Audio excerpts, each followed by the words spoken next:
Most of you already know us. As Canoa says, we've been here for around 13 years now. We established our offices in 1997 in Costa Rica. Right now we're in Ribera Maya, Los Cabos, Puerto Vallarta, Peñasco, and Baja. We do escrow, we do closing. The difference with us is that we are the escrow company. We have the escrow account. We don't use a third party for the escrow. We are a one-stop shop. So if you use our services, we will hold the escrow account, we will hold the service for the escrow, and we will also do the closing coordination. Now, what is this document? Why is it this presentation? Because we also have a passport. It's kind of a passport that tells you different information about how to acquire property in Mexico, useful information about the bank trust, what you need what are the documents for the closing, and more information on it. So we all know that you need a bank trust if you are not a Mexican national. One of the important things to know is that right now, the bank trust, the permits are for 50 years, but years back, it was for 30 years. Those permits can be renewed. But very important is for you to know that the permits, you can renew them 3 months prior to their expiration. I have certain things that I wanted to mention that is valuable information on each of the concepts that you sent us. Okay. So this has to do with the trust. Okay. What some of us don't know, well, you might know, some of you, but it's important that if one person is a foreign national and they want to put in beneficiaries that are Mexican, they can. Not all of them have to be U.S. foreigners. If you have a couple that's a Mexican and a foreign national, they could be put in the trust as a Mexican and as a foreign national. Like we had one transaction where there was a foreign national, but he put on Mexicans. What happens is that when this person passes away, the beneficiaries will be required to be recognized as the new beneficiaries, and at that time, the other thing that they can do, they can extend the trust. So that's good. It's good that you know that, because sometimes many of us don't know that could be assigned. Let's say that you have a couple that's a Mexican and a U.S. citizen. You cannot have escritura for a U.S. citizen, but you can have a trust as a Mexican and as a foreign national. Let's say that the Mexican passes away, so the foreign national keeps the 100% of the benefits. But let's say that's the opposite way, and the U.S. national passes away, the Mexican will be recognized for the 100% of the ownership, but they can also extend the trust. Or let's say that both are foreign nationals and they want to assign Mexicans as the beneficiaries. When these two people pass away, the Mexicans will be recognized as they have to be recognized as the substitute beneficiaries by the bank. And you know that has a process. You have to instruct with a written letter. You have to contact the bank. You have to have the death certificate. If they died in Mexico, you don't have to translate it. If it's in the U.S., you have to apostille. You have to translate. But as soon as they're recognized, the Mexicans, they can extend the trust. They don't need it anymore. Because sometimes they say, well, I'm a Mexican and my husband is an American. You do need a trust, even if you're Mexican, yes, because you're going to be in joint ownership with the U.S. citizen. So go from a trust to an escritura once they take the rights. Yes, once the Mexican national has been recognized with the ownership and the beneficiary of the trust, they can continue to keep the trust if they want, right, or they can extend. Okay. And have it go straight to an escritura. Yes, you have to put in the instruction letter that you want to be recognized as a beneficiary, but you also want to extend the trust to pass it into a Mexican deed. Sure. Okay. Very important is you might already know, if they die in Mexico, you don't have to go to another process as with the death certificate. But if they die out of the Mexico, you have to apostille the death certificate and you have to translate it by a certified translator in Mexico. Okay. Okay? Okay. The other thing is that you know the duration of 50 years. Another thing that you have to know is, let's say that most of them will extend because some of them were for 30 years. You can't renew it upon 1 year of their extension. Can you explain that a little bit more? Because I don't think people understand the difference between why there would be 30 years and 50 years. It's based on the law. And on previous, like in 1980, the permits from the Ministry of Foreign Affairs were only issued for 30 years, but those can be renewable. But it isn't that if it's a 15-year life, you can renew it for additional 20 years. Some people at a certain point that got trusts were 30-year trusts. And because at the time, that's what the law would allow, would be 30-year trust. Right now, you can have 50-year trusts, correct? Yes. But we still have some people that are in trusts that are 30 years that we can extend another 20 years? Is that what you're saying? When you have a trust for 30 years, you can extend it for additional 20 years to comply with the new law for the 50 years. And all the new people are getting 50-year trusts, correct? The other important thing is, let's say we have one transaction right now that the permit for the 30 years is going to expire on April. But we cannot renew it right now because we have to wait 3 months prior to the accomplish of the 30 years. You cannot renew it and earlier with a year in advance. You have to wait three months prior to the expiration in order to renew it. In order to renew it. So people better pay attention to when their trusts are expiring, is what you're saying, right? Yes. But you don't have to, nothing's going to happen. You're not going to get in trouble. The property will not be taken over by the government. If you, for an instance, don't see that it was expired, you will get a penalty. But you will not get, the government will not take over your property. And you have to go through the process of using a service from a closing coordinator or an attorney because you have to contact the bank, you have to pay a fee, you have to request the permit, and the permit will only be issued by the Mexican government in the Mexico City where you ask for the permisos. Okay? And those have to be formalized at the notary public. So it's a process just as a closing. The only difference is that you will not pay any capital gain taxes or any acquisition tax. You're just going to do a legal act. Any questions with the bank trust? Just a quick question.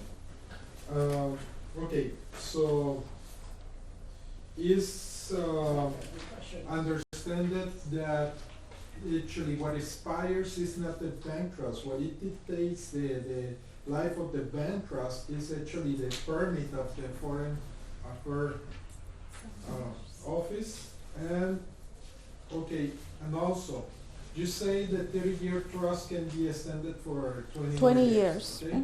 But is correct to say that the law says also that you can renew it after the 50 years, another 50 years? Yes, you can continue to renew it. So let's say that you accomplish you have a 30-year permit and you extend it for additional 20, and then you get to the 20, that added up to 50, you can renew it for 50 more years if the law continues to be the same for the 50 years.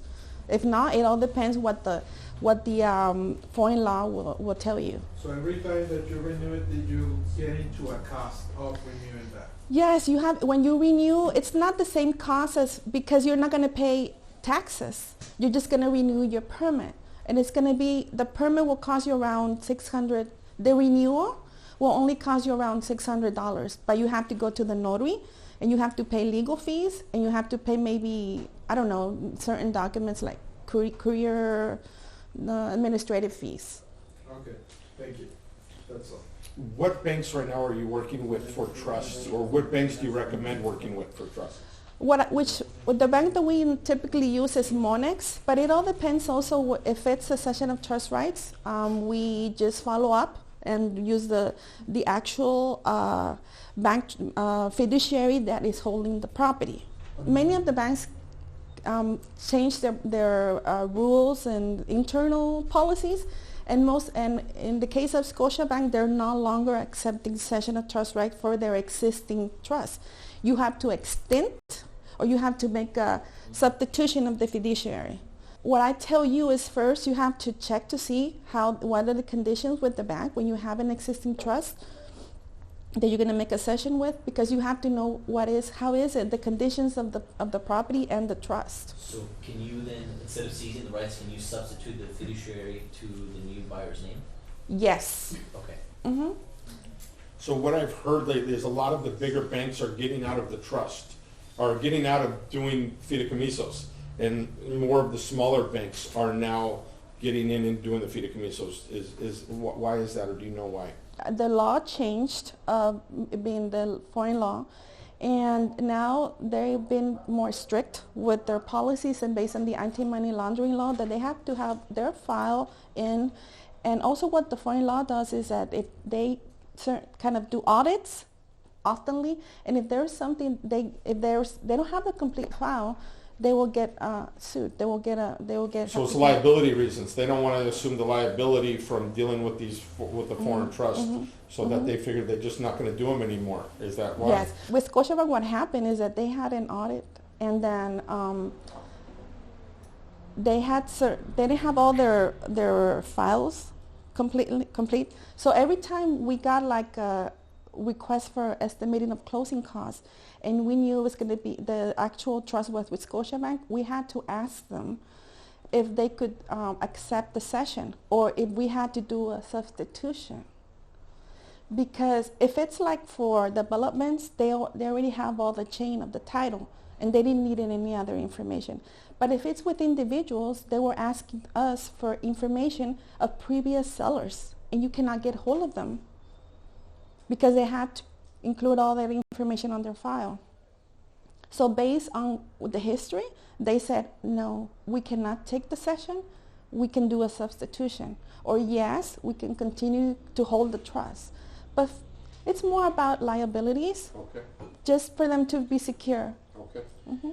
So is it correct that after your 50-year trust or 30-year, I'm not sure about 30, but 50-year trust expires, you've got a 10-year bandwidth that it can be renewed upon?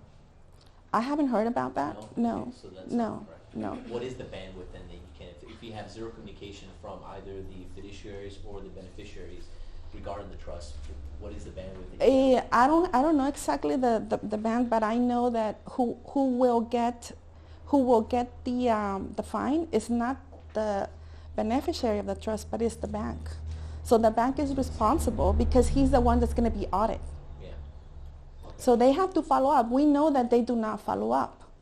It's the beneficiary that is more concerned of the status of their trust, because you don't even the beneficiaries, the owners, don't even get a statement of their bank fees. Right. And one last question, sorry, is with your experience right now, would you say that it's more beneficial for Mexican nationals to keep their properties in trusts? No, it's only in those specific cases where you have like a couple have different nationalities. Yeah.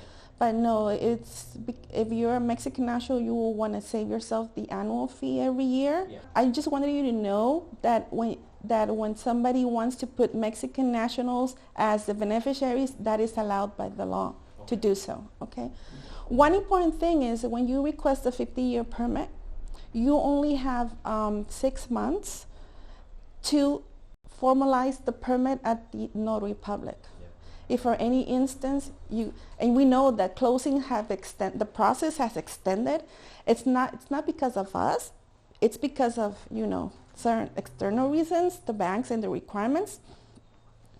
And sometimes we have 6 months with a file and we cannot close it for many situations.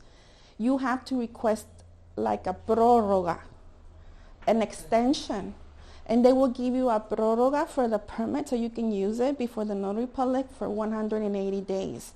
If for any instance you continue not to close with the additional 180 days, you have to request a new permit because that's going to be it will not be used for anymore.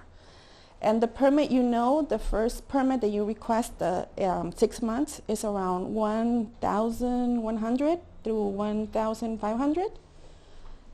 And the prórroga will cost you around $400. So that's additional expense. So I had a question as far as like for us listing agents, are there any banks in your recent experience that you would say would raise red flags or something that, like you mentioned Scotiabank, If we see a bank on the trust, which banks are the ones that are the hardest right now? Well, we know HSBC is hard, and we have closed HSBC transactions. But we have to be really honest about the time frame.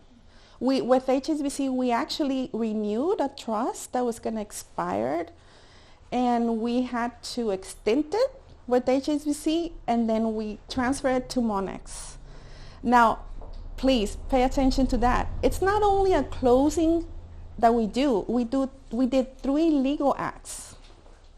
It's a lot of work. So when you say extinct, you mean cancel, right? When you Cancel. say extinct, Right. what we did is HSBC was no longer handling trust. And we had that situation. But we also had the situation that the 30-year was gonna expire, the permit. So we had to renew it for additional 20 years. But HSBC will no longer hold their existing trust for the buyer, for the owner. So we had to renew the trust. We had to cancel the HSBC trust, and we had to transfer it to Monex for the 20 additional years. And is that all cost for the client, Yes. obviously, to do all that, right? Yes, So- because Just to interrupt a bit, these guys, they did a great job. We had a deal that took 3 years in closing, and that it was process HSBC, right? It was with HSBC. And so the amount of diligence that they put in and the amount of follow-up and just to keep pushing that foot For forward. 3 years, they For worked with you on 3 this. years, they Yeah. worked with us on this until we were able to get it closed. That was that was like the cherry on the cake, you know, because at that time when we made this guy from HSBC make a trip Yeah, to Tijuana yeah.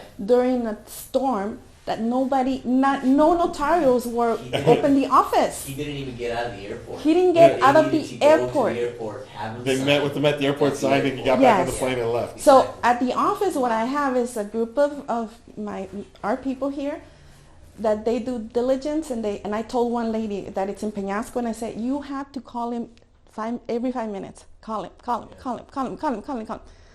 And they are you on the plane? Are you safe? And then he said, really? Am I just going to go and sign your deed? Because I was going to do another signature, and nobody opened the office. No notaries opened the office.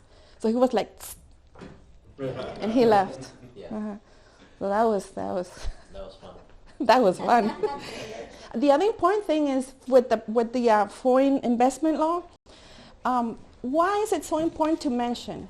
Because you have the permit that is requested by the foreign law in Mexico, but also the fiduciary, as we said. Why is it that they're kind of changing their standards? Because they have to have the file complete in their office, because they can get an audit anytime, and they will get fined. So let's say that we close today, and we have the permit that is with the term for transfer. When buyer and seller sign the deed and the fiduciary, they have 40 days, calendar days, to inscribe it at the Ministry of Foreign Affairs. That's kind of a control by the Mexican government to see how many foreigners are acquiring property in Mexico. So if, for any instance, they do not inscribe it during the 40 days, they will get a fine. So that every time we say inscription at the Ministry of Foreign Affairs, what is the inscription? Anything that is done with the property, if you change it, if there's new beneficiaries, anything that you do with it, you have to let the Ministry of Foreign Affairs know. Because if they don't have the file And whose update, responsibility to do that? the fiduciary. Okay. hmm Is that something that you guys provide as a service, or I mean, is It's part of the service and the closing costs. Right. When, let's say, because we're now not only being requested for the services of a closing, we're also being requested, let's say that a couple got a divorce in the U.S., they want to be and they split their shares, or they split their assets, and they come to us and say, hey, I have this sentence from the court. What I have to do to be recognized as the sole owner. So we help them with all that process, and that has nothing to do with taxes, but with that specific legal act, you have to let the Ministry of Foreign Affairs know that the wife is no longer the owner, but it's the husband. So anything that you do, and not us, we charge for that. When we pay the bank, because the bank will not do anything for free.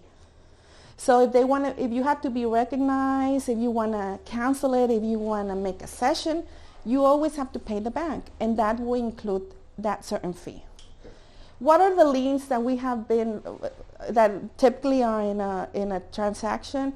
You might already know, old mortgage liens, water dues, HOA dues, property tax dues. Also, what we have found is that if you live close to the Boulevard 2000, that's like an asset to your property, and the government assign a specific fee for you to pay. So if you might not even be aware that you have to pay it, but when you request the permit, it will show that you have to pay that in order to have that release, and you can get the certificate of no liens on it. That's a one-time fee, or? It's just yes, like a special assessment. It's not that much. We have found that it's like 2,500 pesos or 400 pesos. Or another thing is that, let's say with developments, you have like a water connection that you assign a certain fee to pay when you had the connection for the development, and that is on your medidor, on your service, on your meter. And when you want to request the certificate, they will tell you, hey, you still owe the service for the connection, or Even if it's not hooked up?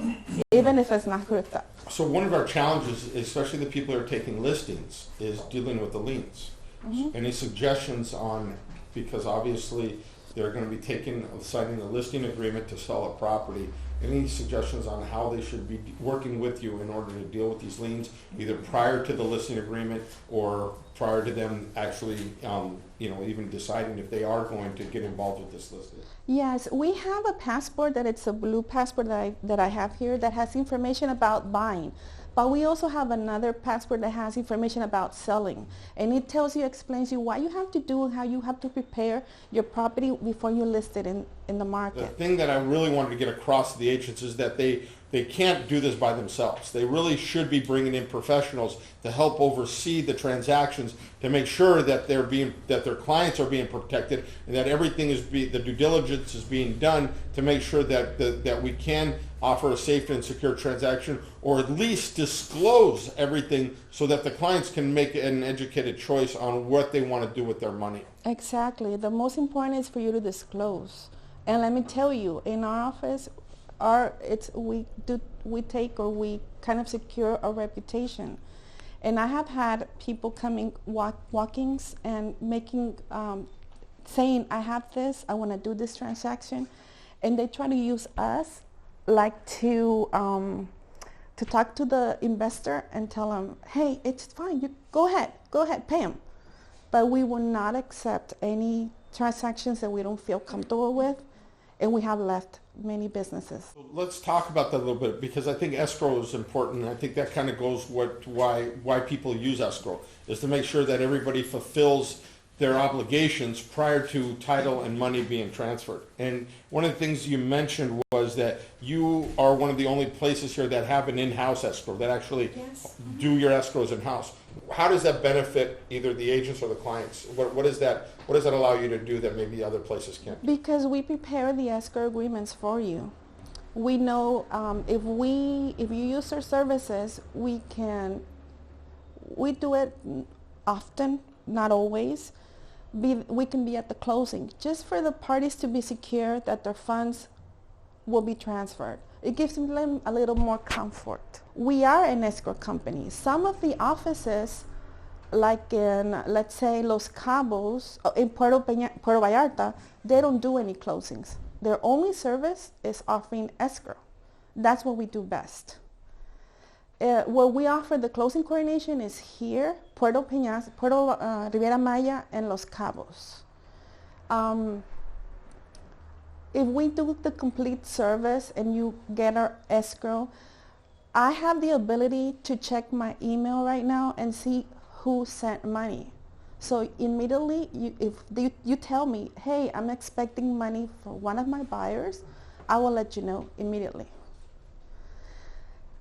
We have, that's one of the things. We can be at closing. We can help you fill out the forms. And the other thing is when we do the closing coordination, we get in contact with Luis from the notary. This is a notary that we actually work with.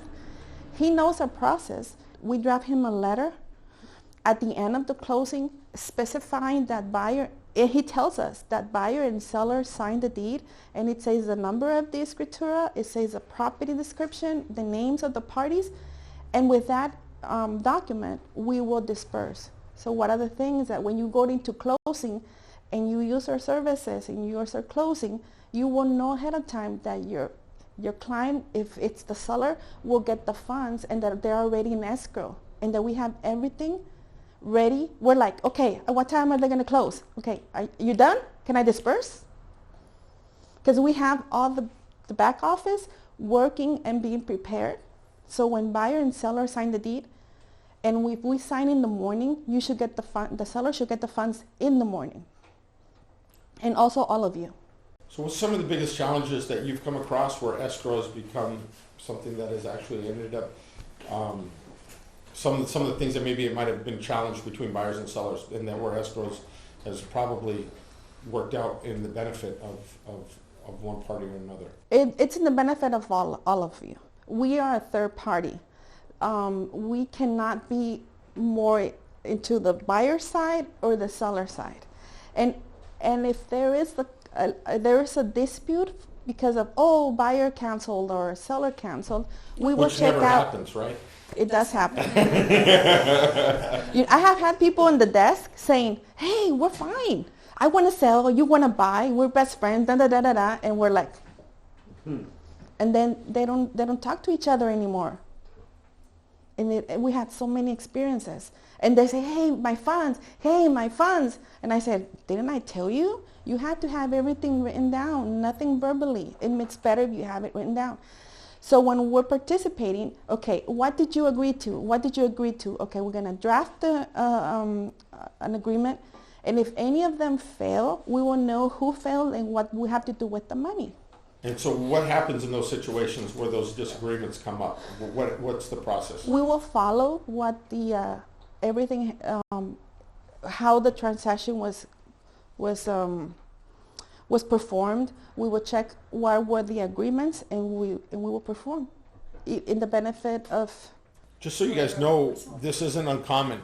It's very common for going down through the processes where all of a sudden there becomes disagreements. Having that money in escrow and having a written instructions regarding what both parties agree to and don't agree to, or the expectations of both parties, and having it in escrow has saved our clients many times in situations where the other agent hasn't been representing their client properly and putting attention to having the proper escrow instructions written correctly. And so I think that in order for us to have a safe and secure transaction, we want to make sure all parties are agreeing to the terms when that money goes into escrow, because getting that out of escrow is not always that easy. It isn't. No. If you don't have the proper documents. Yes. That are based on the agreements. Right. So those are the things that we have to And take I care can of. say for like examples, like when you're using situations where your clients are pulling properties off the market in order to facilitate a transaction, you get halfway through, maybe some of that money is non-refundable because your clients have now pulled it off, had started incurring expenses in order to sell this property, and because of that, there are non-refundable deposits that are being made that now need to get distributed. Because now maybe the buyer isn't complying or isn't following through with their part of it. In these situations, if you're using somebody that, like before when I first got down here, agents were acting as escrow, which was so scary for me to see agents holding money and holding deposits and being that escrow party, where you guys should never be the ones touching the money, should never be the ones involved in this because this is a legal issue once that money gets involved, and it should be handled by people that are professionals that then can follow the rule of what was agreed to, so that money is being then dispersed according to whatever the agreements were and the contracts are.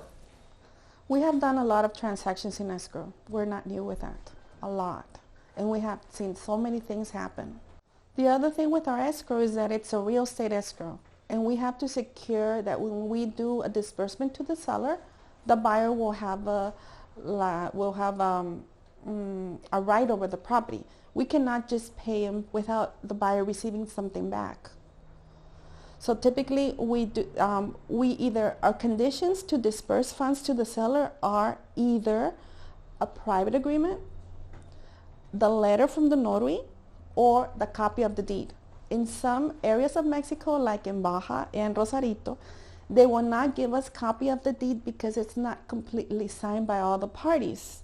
So the other option that we have is the letter, that it's good for you to have it as well, because the buyer and the seller always want something when they leave the notary office, and they leave with nothing. They say, what did I sign? Okay, congratulations. But when you give them the letter, and I can give you the original letter, so the seller can go back and the buyer can go back with something like a proof that they did a real estate transaction, that they went over an escrow. So I think you've seen it, right? Yeah. Some of you have seen it. I suggest when you guys are dealing with your clients, and take your time and make sure your escrow instructions are correct and you're representing your clients properly, and you're putting what your clients will, what your clients' wants are into that escrow accordingly. All right. Do not just breeze over the escrow instructions. Take your time and really understand what you guys are committing to, because once you get into that escrow agreement, then you're bound by the terms of that escrow. Okay, so if there is a dispute in escrow between the buyer and the seller, who's making those final decisions with your escrow? It depends. There's two ways of going. Either if we don't have if we were not involved in the escrow and we don't know in the closing, and we don't know the situation, what really happened, we will have to. And there's nothing. If you provide me with all the information, there's nothing that I can read that will tell me whose fault it was. They have to stay in escrow, or you have to get in an agreement with the parties as to what to do with it. Because you don't want to go into a lawsuit. It's going to take a lot of time and money and effort to get a split of the $5,000. So the most important is for you to have all the information correct from the beginning with your contracts and the agreements that you both had. And please check on the dates. Because, sorry, but it doesn't happen here. It happens in Peñasco. What they do is they don't put everything correctly. They have found, they give me an offer with date of 2018. So when I go over and check and I say, why is it 2018? They used a different draft from another transaction and they did not change the date. And those are things that are really important. Or the property description, or the buyer's name. So just try to be a little more focused on your contracts, because that will it will make a difference if you have a dispute in the future.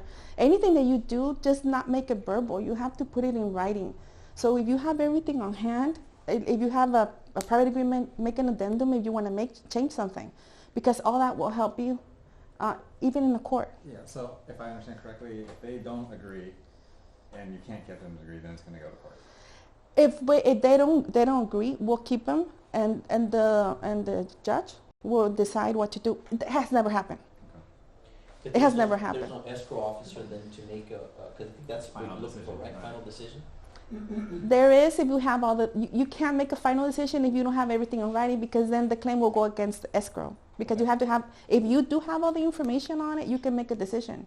And but the parties can agree. Even in your contract, you can say if there is a dispute, the escrow agent will have the authority to decide based on what the agreements are. But you cannot decide if you don't have all the information. Yeah. And I have had people with disputes, because we do have them, and they say, no, but this happened, and they say, when did it happen? Oh, I don't have a document. I can't.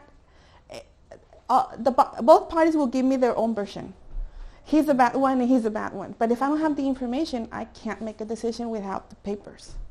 So, question really quick. So you're saying if we use, you have done many of my contracts. If you write the contract in the beginning, as you do for my clients, you will have enough authority based on what the contract you did to take the decision of who got in fault? Yes. Okay, thank you. And we've done that before with this office. Yes. I was just going to say it. you know, she's talking about everything that they do and everything they offer, but one thing that's important too is so much of the things that they don't do, and I think they're very upfront with us about where their limits are. But just like we do, they have their own toolbox of people that they reach out to, and they facilitate things, so they know where the buck stops, and they know how to proceed, so you can keep your transaction moving forward. And I think that's very impressive for the company. So I want, because we're going to run out of time, I'm going to ask you two more questions, and one of them is only because I want to bring up some challenges that maybe we've had. And recently, we've actually had a couple clients that have been upset regarding the refunds, regarding the costs that involved. So that I want everyone to be very aware that when they do get involved with you, that there is certain things that they're just not refundable. So that way, when we're bringing people there, because they're coming to us as a company and wanting us to refund their money, when it's actually they've given their money to you. So we need to make that, I think, more clear to the clients, to you guys, to understand that it's not us that can refund the money, it's them, and you need to be clear with the clients on what you will and will not refund at the time of collecting the money. Yes, typically what we can refund, but we do not request that at the upfront. It's like, let's say that we request the things that we have to work with to start the process. We typically do not ask for the whole amount of the closing costs because the notary fees will vary depending on the closing date, depending on the currency exchange. But we do ask for the appraisal certificate and no liens and surveys, and we ask for a service and the bank trust fees, which are very difficult to get back. We could get them back, but it depends also on them if they did some work and they already issued the instruction letter. So what we did is we made an adjustment to these estimated closing costs on the bottom. We make them sign it because we have to have authorization from the client that when we receive the funds, we can use them for the closing because it specifies the items. So on the bottom, they say, I'm the buyer and I authorize Secure Title Baja to use the funds for the closing services. But it will also say that some of the fees, if they cancel, they cannot be refunded back because we already paid the appraiser. We paid certificates and all that we cannot get money back. In our fees, when we get the service, we don't charge the 100% of our fees. When we start, we just invoice the 50%. But if we have had clients cancel when everything is ready at the notary's desk for signature, we've done all the work.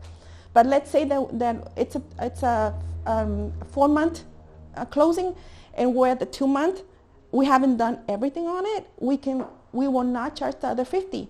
But if we see that we haven't done all the work, and we're like, okay, now you can come in and sign, we will charge all the fees. So you guys, really, what I want to express to you guys is that what happens is that everybody's excited at the beginning. You found a property that you like. You want to get the escrow and the closing services. You want to get everything started. You're encouraging your clients. So, hey, let's go get this going so we can lock all of this in. But you need to be very aware that by doing that, you're putting your clients in a situation that some of the money that they're going to be putting in to getting this started, if they change their mind a few weeks later, they're not going to get it back.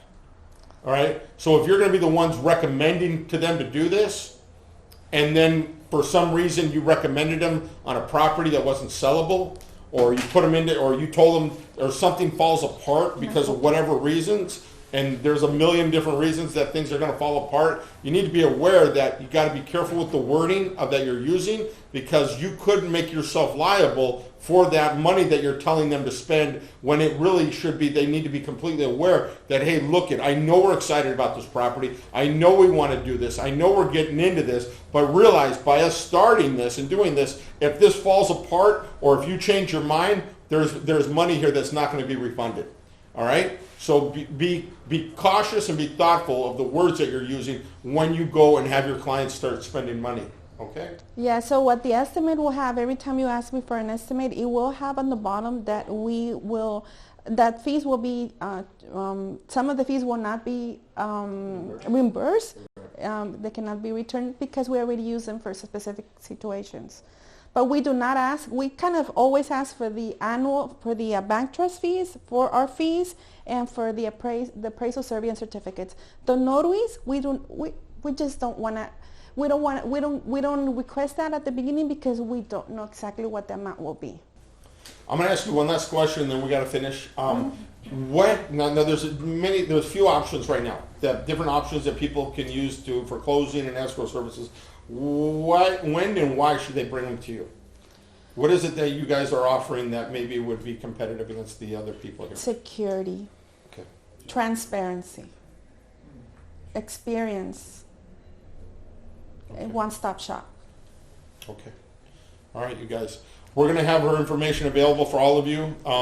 For you new agents, part of the requirements is you have to have a relationship with the closing companies here. You've got to have at least some kind of an introduction to the people here to have them in your toolbox. You have to, because you have to have options for your clients. It's not about you, it's about your clients. All right? So one of the things is you're going to have to introduce yourself. You're going to have to open a dialogue between the different people that were helping you put in your toolbox. Liliana, Secure Title is definitely one of them. Thank you very much for coming. Thank you. Thank you. Thank you for watching our video. If you're planning on buying real estate in the Rosary Beach area, make sure to give us a call. Have a great day, everybody.